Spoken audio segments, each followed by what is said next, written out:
So you can open up to Ezra. I think we can do, they're both two very short books.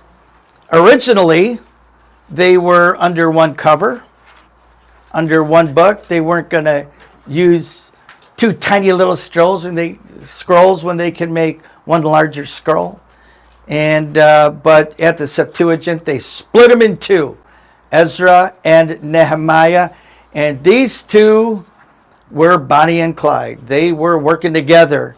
Ezra was a scribe, and he was in charge more of the temple and proper religious service, including the building of the temple. And Nehemiah, he was in charge. He was a cupbearer to the king in the Persian Empire and came back to rebuild the wall. That'll be the second book that we're going in. But to start us out with Ezra, the Israelites rebuilt the temple in Jerusalem and the scribe. And this is why, it's because of Ezra that the scribes had so much weight when Jesus was walking on the planet. The scribes had a lot of authority because Ezra did everything right. Ezra teaches the people to renew their love for God's laws, his ministry, not only to renew their love for the laws, but to teach them what they actually were, because they had been living in captivity for 70 years. A lot of the people that he was ministering to weren't even alive when the temple was destroyed. That was a 70-year span. His ministry was so vast, he was called in his day the second Moses. He presented the law to the people, ended the pact. When they had gone in the diaspora and they're in Babylonia, the Assyrians, the Babylonian, and then ultimately the Persian captivity, over that 70-year period, a lot of them intermarried with the local folks. You know, they were farmers, and the Jewish people were pretty sharp people. They're not morons. You know, they were an asset to the communities just like they are here. You can't find a city in America that doesn't have 300 or 400 Jewish doctors, for crying out loud. You know, they're sharp people. They're decent people. They have a good nuclear family that is encouraged and expressed within their community, and that yields a lot of benefits. So, and they were desirable to marry. If you married a Jewish person, you weren't getting, cheap stock. And so, but when they came back now, Ezra was concerned that there was going to be a lot of false gods coming with them. Bring the Jewish people back, but leave those foreign gods back. And so he ended the practice of mixed marriages and succeeded in having all of those that were in mixed marriages divorce those spouses and send them back. Yeah, it's pretty strict. His ministry is so effective that people entered a solemn covenant before God to no longer have mixed marriages, to refrain from working on the Sabbath, to hold the Sabbath day holy again, to levy on themselves. They got Jews to vote for an annual tax on themselves on top of tithes and offerings. That's no mean feat.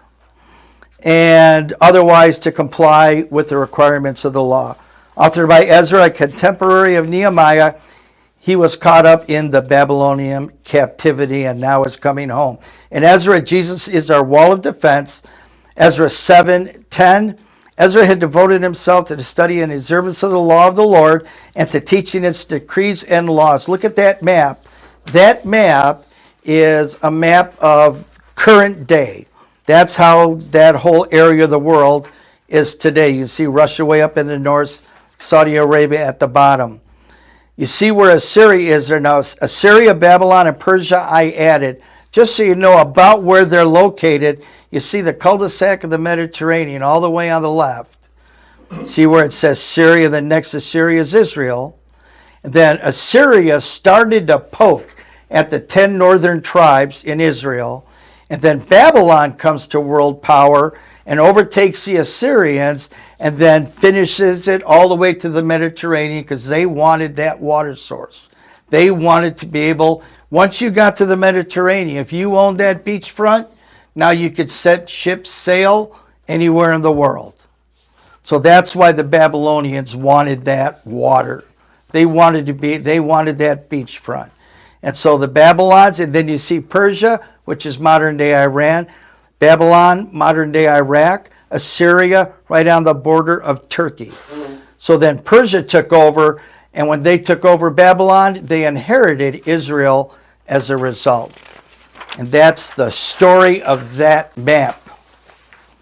10 chapters long, Ezra and Nehemiah are key to how the Lord paved the way for Jesus and the birth of the church. The oldest manuscripts have the two books, as I said, as one. We are right around 597 years before Christ, or just about. That's when the Babylonians take Israel, 597 years before Christ. 10 years later, the southern two tribes go. That would last 70 years. By the time this book is over, give or take 10 years, there's 444 years from the end of this book, Ezra and Nehemiah together, for Jesus to come. We're now 444 years when we're through with this lesson, Ezra and Nehemiah, before Christ. The next thing you hear is an angel knocking on John the Baptist's daddy's door. Hey, and he goes into the temple and he has a vision and the angel, and he laughs, and he couldn't speak until his son John the Baptist was born. We're 444 years from that. So we've come a long way. Genesis, Exodus, Leviticus, Numbers, Deuteronomy, Joshua, Judges, the Rules, 1st, 2nd Samuel, 1st, 2nd Kings, 1st, 2nd Chronicles, and now today. Now the next few month and a half is going to be poetry books, minor prophets and major prophets. And that's all. We'll be going back in time. But here at the very end of the history books, that's where we're at. And I'm going to start in chapter 1. In the first year Cyrus was king of Persia, the Lord caused Cyrus to send an announcement to his whole kingdom and to put it in writing. This happened so the Lord's message spoken by Jeremiah would come true. He wrote, "This is what Cyrus, king of Persia, says. The Lord, the God of heaven, has given all the kingdoms of the earth to me, and he has appointed me to build a temple for him at Jerusalem in Judah. May God be with all of you who are with his people. You are free to go to Jerusalem and Judah and build the temple of the Lord, the God of Israel, who is in Jerusalem. Those who stay behind, wherever they live, should support those who want to go. Give them silver and gold, supplies and cattle, and special gifts for the temple of God in Jerusalem." So Cyrus returns all the temple utensils. Remember that Nebuchadnezzar had yanked and removed from Solomon's temple? Cyrus returned them all. Joanne. King Cyrus brought out all the bowls and the pans that belonged to the temple of the Lord, which Nebuchadnezzar had taken from Jerusalem and had put them in the temple of his own God. King Cyrus of Persia had Mithridates, yeah, that's right. Treasure, bring them and count them out for Shelshazzar, the prince of Judah. He listed 30 gold dishes, 1,000 silver dishes, 29 pans, 30 gold bowls, 410 matching silver bowls, and 1,000 other silver pieces. There was a total of 5,400 pieces of gold and silver. That guy brought all these things along when the captives went from Babylon to Jerusalem. In keeping with Stacy's just saying the first letter, you did well. They're sitting at Stacy's seat to help me today. So Sheshbazzar is Zerubbabel, just so you know. He was a governor assigned to Cyrus and accepted by the people as the heir to David's throne, and that's who Cyrus put there. He seemed like it would keep the peace, that he would be the rightful king of Judah. He's a descendant of King David. Chapter 2 starts with the genealogy of the returnees, listing Mordecai. Who's Mordecai? Esther's uncle. Esther's uncle, correct. Listen, Mordecai among them. Altogether, they numbered only about 50,000 souls. Of the millions that went into captivity, we're down to about, for this first run back, there will be more, but the first wave, just to start opening up Israel again, 50,000 people and one scribe. The Rush Bible Study is held at Dream City Church's Glendale campus every Tuesday night at 6:30. The curriculum covers every chapter of the Bible every year plus apologetics. All materials are supplied.